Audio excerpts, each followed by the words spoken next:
arc a little bit, you're going to just steer his rib cage out with your inside leg as you lift your inside hand. Good, and then here you may be able to see in your video that you're sitting real heavy in that right pocket. So get more into your left pocket and stretch up through that right side. That's better.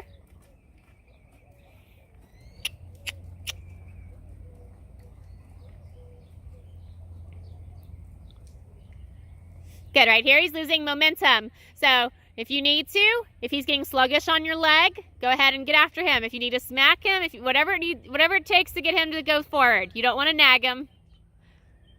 So if you're giving him a squeeze or a rhythmic kick and he's not going forward, feel free to smack him. Because we want him to remember there's a difference between the leg asking him to round up and get better and the leg asking him to go forward, right? Ooh, this is much better now right here. That left hand, yep. Get that left hand out of the way. So that eventually, when we go back to working on the squareness of his shoulders and less about the bend, the outside rein will have a little bit more bearing and a little more power because the inside hand will ask for the bend and the outside hand will control the degree of the bend.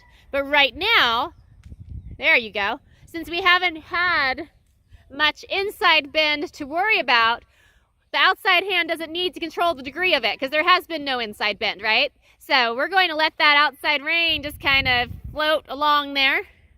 And we're just going to keep working on, that was much better, on getting him to be nice and soft and relaxed and just to lift his inside shoulder there. Good, that's getting much, much better. Your left hand's not trying to sneak back quite so much. And think about how your leg can kind of help take the place of that left rein when it comes to steering. So if he's struggling a little bit to get through that corner, think about how you can just kind of put that left leg a little bit more on him to help push him through the corner. There you go. Good. Look at that nice arc to the inside. Way better. Way, way, way better. It's getting lighter. It's getting softer. He's getting a little easier with it. Now right there, just kind of watch that left hand. It's way behind your right hand again.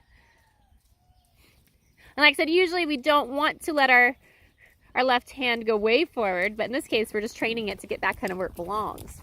It loves, loves, loves to come back. Right there in the video, you'll see you got a little heavy in your inside pocket again. Stretch up. And that actually makes it harder for him to get through the turn. Oh, way better. To get through the turns as well as to get his lope departure. Because when your right pocket is sitting heavier in his back, it actually pushes his hip to the outside. And we want to be able to use your left pocket to very softly push his hip back to the inside. And that also helps with the arc and the bend. Because we want his outside hind leg to be able to track up directly underneath him. So when that right pocket is pushing into him instead, it pushes his hips to the outside of the circle, which makes his rib cage and his shoulder. Oh, look at that. Much better steering right there. Now just ask for a little arc again. And keep that momentum. There we go. Good. Very good. So right here, just resist the urge to pull back on that left hand. Pull back on the left hand? Like less on the left hand. Yep. Resist the urge. You're like, but I want to so bad. But notice his arc has gotten a lot better, right? It's gotten easier. Because that pesky left hand is allowing the arc now rather than preventing it and asking for the other arc.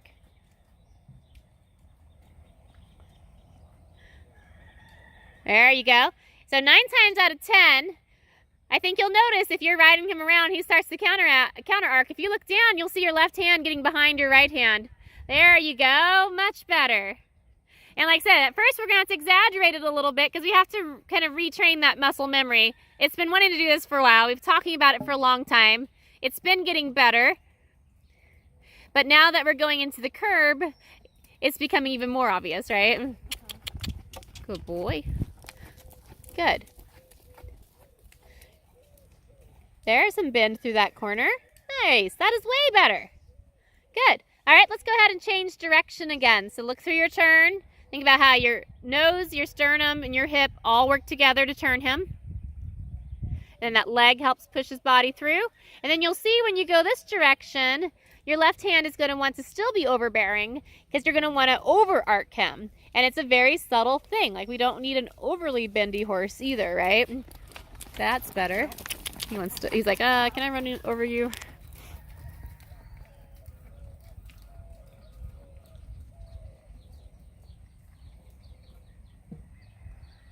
There, he got those things figured out. Now get him kind of re-engaged here. There we go. So this direction, I'm going to encourage you to use both reins more evenly. So we have no issues at all arcing him to the inside this direction, right? But we are working more and more on getting him a little straighter this direction. So that's why we actually need to have more connection once again with our right hand. I want your reins and your hands to be even going this direction, because he has a tendency to come around and you can actually see like way too much of his face because he gets over arced. That was better. So think about this direction, since this is kind of your dominant direction in terms of the bend and the way that your reins want to work. We're working more on straightness and less on bend. You know, we'll bend him if he needs it for a minute to try to get his vertical flexion better. But we really want to focus on the straightness through his body rather than the bend through his body. This is better.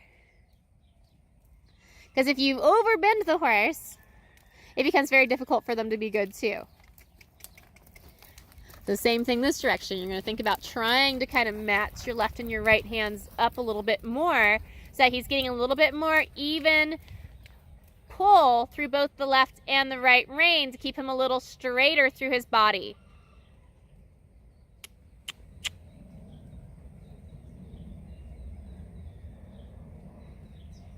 Good. Nice and tall. Think about that alignment, ear, shoulder, hip, and heel. Think about how our seat and our leg really are what capture and hold the collection and hold the momentum.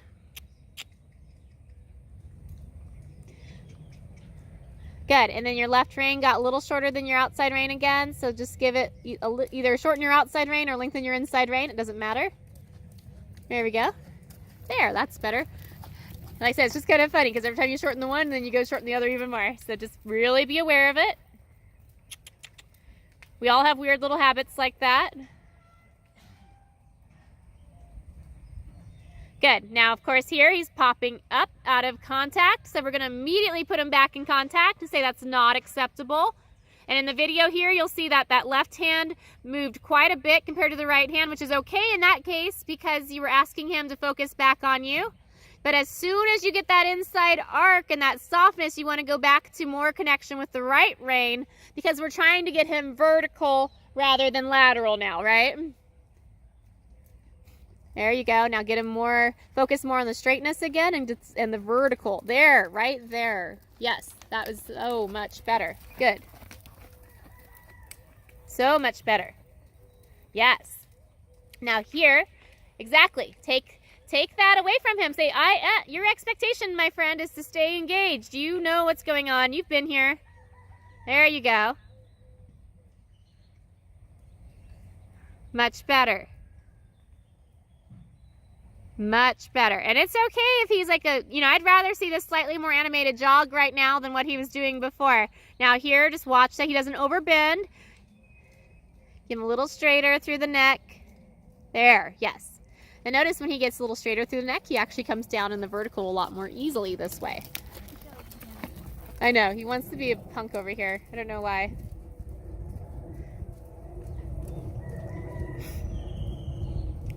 Good, right there. Yeah, it's better. See, he's trying to be a little ornery, but you're not going to allow it. You're like, dude, I'm like way more interesting. Good. All right, I want you to kind of hold him here and lope him off. So don't overdo the arc. Just hold him in that vertical frame. There you go. He popped up for a minute, but it wasn't bad. And really think about how that outside of your body is going to guide him right here. Bring your outside shoulder back a smidge. There you go. And he's going to want to look at things across here because he has been. So you're going to make sure that you really get him locked into you. Yes, way better. Right here, if you'll see on the video, your right hand is way out in front of your left hand. So bring that right shoulder and that right hand back. Square everything up a little bit. Good. And then here, as you go through that corner, once again, that right hand is getting out in front of that left hand, you know, which in this case is not what we want. We want to bring that left hand forward and that right hand back a little bit. Here you go.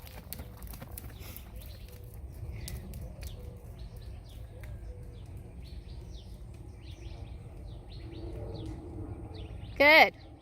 Now you're getting him better. Even though he wants to look at stuff, you're getting more after him. Like right here, you'll see he really came up and out. So get him organized, and then once again, bring your right shoulder back and your right hand back so that you're connecting with the right side of his mouth as well.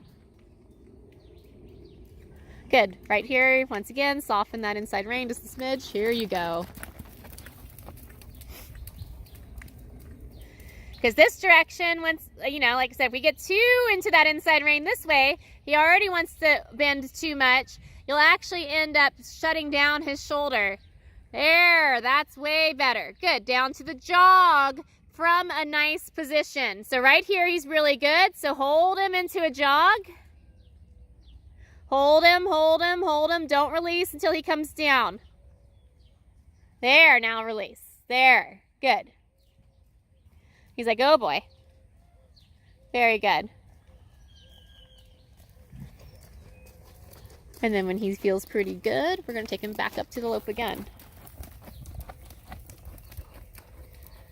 Think about how you're going to initiate it from your seat bone down into your leg. That was pretty good. Way better. And then once again, focusing on more contact with the outside rein and a little less contact with that left rein. Because I can tell by where your hands are, your left rein is shorter than your right rein again. So try to even everything up a little bit. Bring your right shoulder and your right hand back. And now just think about driving him up into those reins. There. He's like, oh man.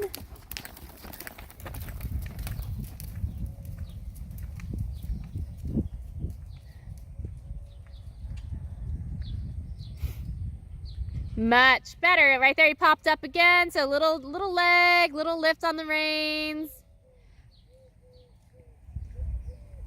Think about how your shoulders kind of stay square to his shoulders.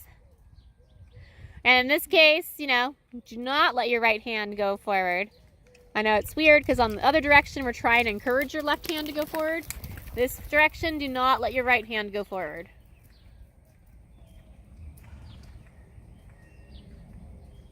Better. There you go. Oh, he lost his, he's like, I kind of lost my footing. Okay, back down to the jog. Hold him through the transition. Don't let him pop up. And then if he pops up, just hold that connection. Use your leg. That was faster. And now here, see how overly bent he is? Straighten him out a little bit. And when we straighten him, you're going to straighten him off the outside rein. There, you'll see in the video, you just shorten your inside rein again. So straighten him out. Get his neck out in front of him.